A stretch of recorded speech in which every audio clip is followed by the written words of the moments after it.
Materi yang akan kami sampaikan adalah konsep dasar manajemen. Di antaranya A. Sejarah manajemen, B. Pengertian manajemen, C. Sarana manajemen, D. Prinsip-prinsip manajemen, dan E. Fungsi-fungsi manajemen. Sejarah manajemen. Praktek manajemen hampir sama tuanya dengan perkembangan peradaban, tetapi studinya secara sistematik boleh dikatakan masih belum lama diterapkan. Sejarah manajemen sendiri terbagi menjadi 3 bagian. Pertama, perkembangan awal manajemen. Sejak peradaban kuno di bagian barat Mesopotamia dan tulisan-tulisan orang Mesir sekitar tahun 1200 sebelum Masehi menunjukkan sudah adanya pengetahuan penggunaan manajemen untuk soal-soal politik. Winardi 1990.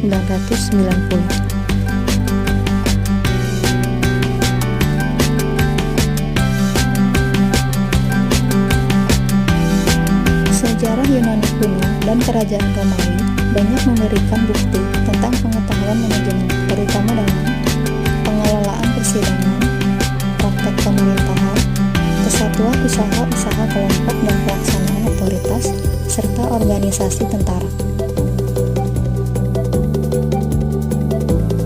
Sejarah perkembangan manajemen yang kedua adalah manajemen ilmiah, tahun 1900 sampai 1920.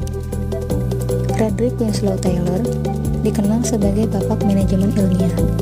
Ia pernah bekerja sebagai juru mesin di Midvale Steel Works di Philadelphia pada tahun 1878 dan mencapai chief engineer. Ia mendapat gelar dalam bidang engineering yang menemukan alat pemotong baja dengan kinerja yang sangat cepat.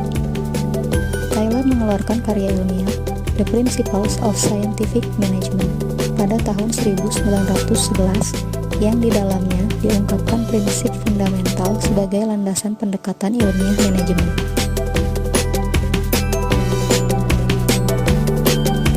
Taylor juga memiliki beberapa pengikut yang mengembangkan teorinya, yaitu Henry Lawrence Dunn 1887, seorang insinyur mesin yang dikenal sebagai pengembang sistem perencanaan yang dapat diawasi secara efektif. Selain itu, ada pula Frank Gilbert dan Lillian Gilbert, seseorang yang mendapat julukan First Lady of Management, di mana mereka banyak mengembangkan prinsip manajemen ilmiah.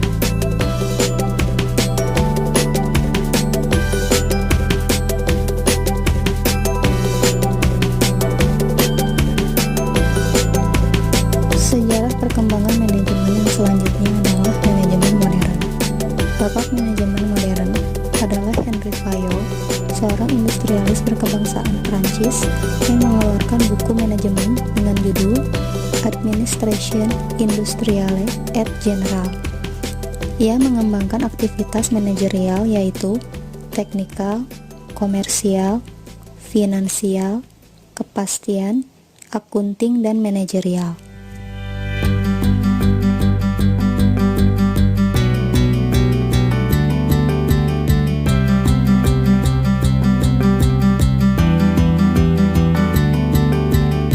Pengertian manajemen. Manajemen berasal dari kata to manage yang berarti mengatur. Dalam hal mengatur akan timbul masalah, problem, proses, dan pertanyaan tentang apa yang diatur, siapa yang mengatur, dan mengapa harus diatur, serta apa tujuan pengaturan tersebut. Selain itu, manajemen juga menganalisa, menetapkan tujuan atau sasaran, serta mendeterminasikan tugas-tugas dan kewajiban-kewajiban secara baik, efektif, dan efisien.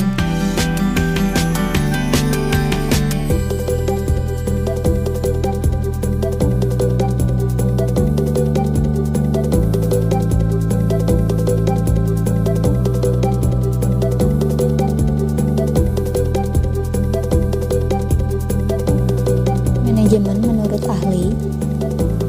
Menurut Terry, proses manajemen ialah proses mengarahkan dan menggerakkan sumber daya manusia dan sumber daya lainnya seperti uang, metode, dan pasar untuk mencapai tujuan organisasi.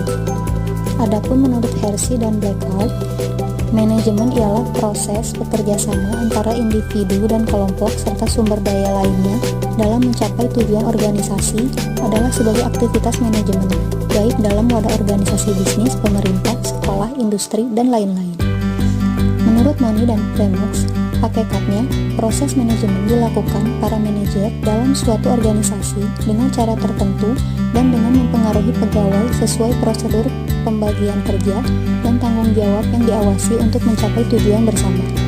Menurut Clayton Research, manajemen adalah pemanfaatan sumber daya fisik dan manusia melalui usaha yang terkoordinasi dan diselesaikan dengan fungsi perencanaan, pengorganisasian, dan penyusunan staf, pengarahan, dan pengawasan. Dalam perspektif yang lebih luas, manajemen adalah suatu proses pengaturan dan pemanfaatan sumber daya yang dimiliki organisasi melalui kerjasama para anggota untuk mencapai tujuan organisasi secara efektif dan efisien.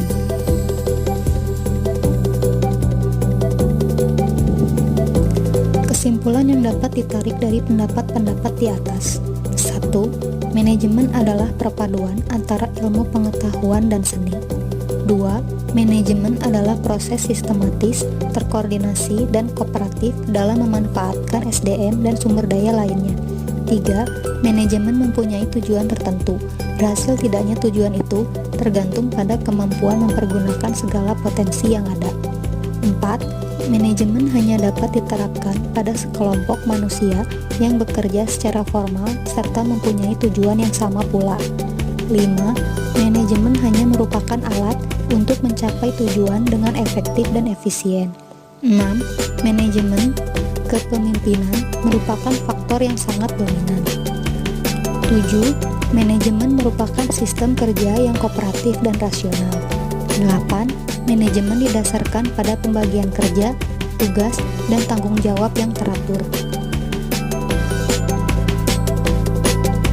Sarana manajemen. Sarana manajemen terdiri dari man, sumber daya manusia, money, uang, machines, peralatan mesin, materials, bahan baku, methods, metode atau tata cara, markets atau pasar. Sarana utama manajemen adalah man atau sumber daya manusia, dan yang kedua adalah uang.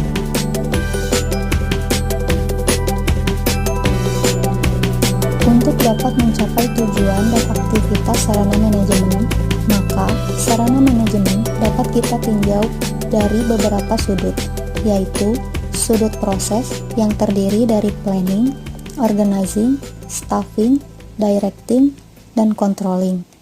Kemudian ada sudut pandang bidang yang terdiri dari produksi, keuangan, personalia, dan lain-lain.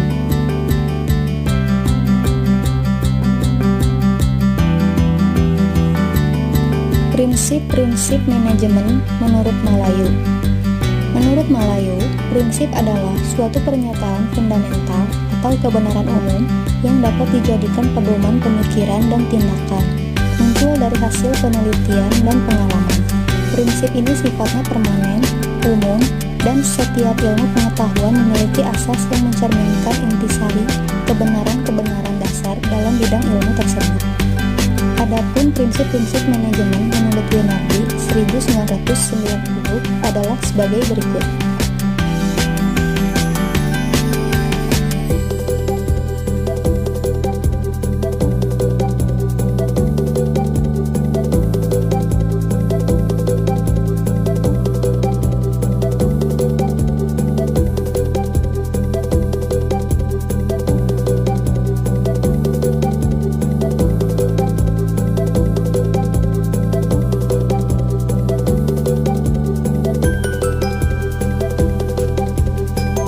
Prinsip umum manajemen menurut Henry Fayol dalam Melayu 2002. 1. Pembagian kerja. 2. Kekuasaan dan tanggung jawab. 3. Disiplin. 4. Kesatuan perintah. 5. Kesatuan arah. 6.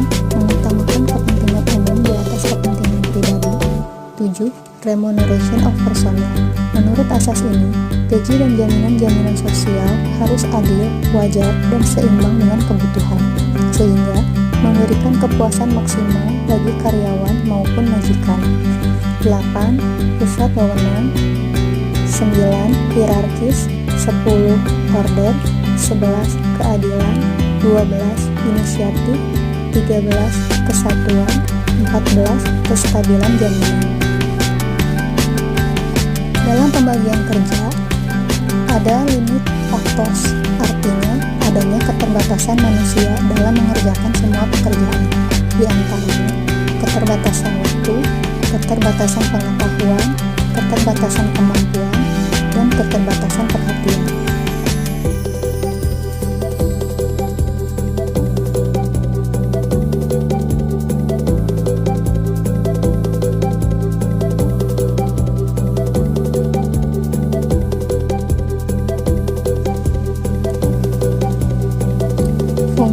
Fungsi manajemen. Pendapat lain mengemukakan tentang beberapa fungsi dalam manajemen. Menurut Terry, fungsi dari manajemen terdiri dari planning, organizing, actuating, dan control.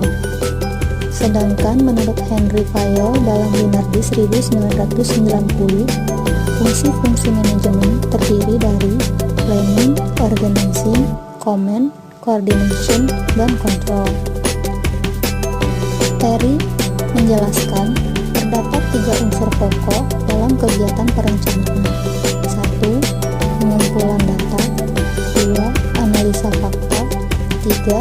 Penyusunan rencana yang konkret.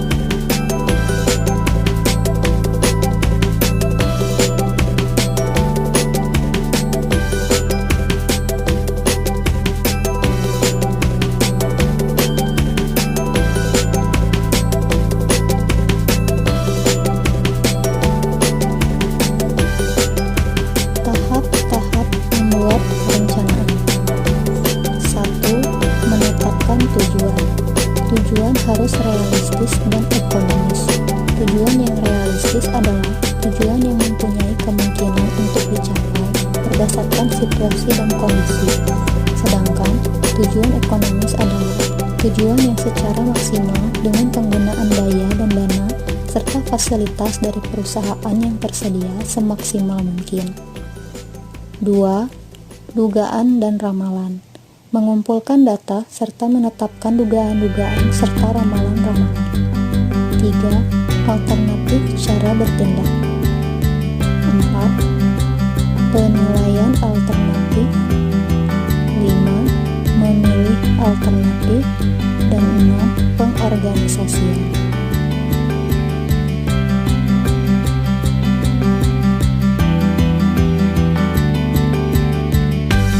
Sebuah organisasi terdapat beberapa unsur, di antaranya 1.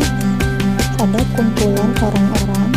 2. Ada pembagian kerja atau spesialisasi. 3. Bekerja sama di mana aktivitas-aktivitas yang terpisah dikoordinir. 4. Ada tujuan bersama yang akan dicapai melalui kerjasama yang terkoordinir.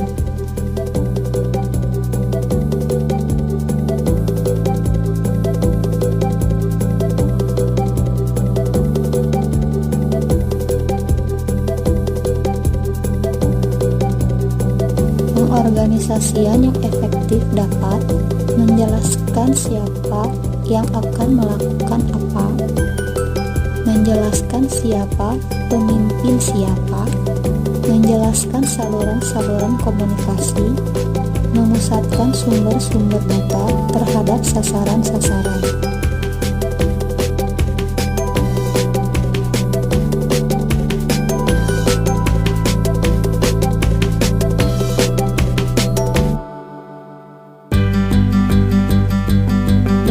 Pengorganisasian terdapat koordinasi sebagai salah satu fungsi manajemen.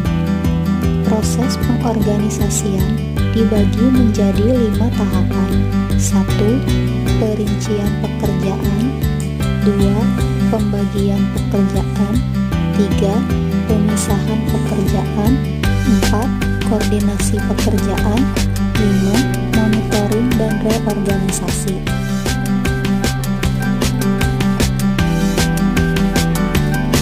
Berikut beberapa fungsi koordinasi serta 3 tingkatan proses koordinasi.